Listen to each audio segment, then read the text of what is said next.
ఆఫర్లు అంటే మనోళ్ళకు మస్తు పాయరం. ఆఫర్లు అగ్గోకి వస్తున్నాయంటే ఎంత దూరం అన్నా పోతారు, ఎంతసేపు అన్నా వెయిట్ చేస్తారు. అందుకే లేడీస్ కోసం షాపులోళ్ళు తీరుల ఆఫర్లు పెడతారు. ఇక్కడ కూడా ఒక షాపు గసౌంట్ ఆఫర్ పెడితే ఏమైందో చూడుండ్రి. చూస్తున్నారా నుల్లా, కరోనా టైంలో ఏటీఎం సెంటర్ల ముందు క్యూ కట్టినట్టు ఈ లేడీస్ అందరూ ఎట్లా లైన్ కట్టిర్రో వాళ్ళను బండ్ల మీద తీసుకొచ్చిన మొగోళ్ళు బండ్లు పక్కకు పార్కు చేసుకొని అక్కడనే వెయిట్ చేయబట్టిర్రు. అంత మంచిగానే ఉన్నది గాని అసలు వీళ్ళందరూ ఇక్కడ ఇట్లా ఎందుకు క్యూ కట్టిర్రు అనుకుంటుర్రా? అగో గా బోర్డు మీద ఏం రాసిందో చూడుండ్రి. 500కి 5 బ్లౌజులు అట.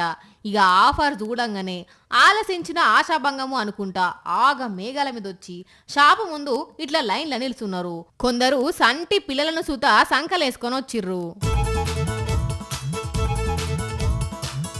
హైదరాబాద్ దిల్సుఖ్ నగర్ రాజీవ్ చౌక్ దగ్గర కొత్తగా ఓపెన్ అయిన షాప్ ముందు అవపడ్డ సీన్ గిది. మంచిగానే ఉన్నది పొకత.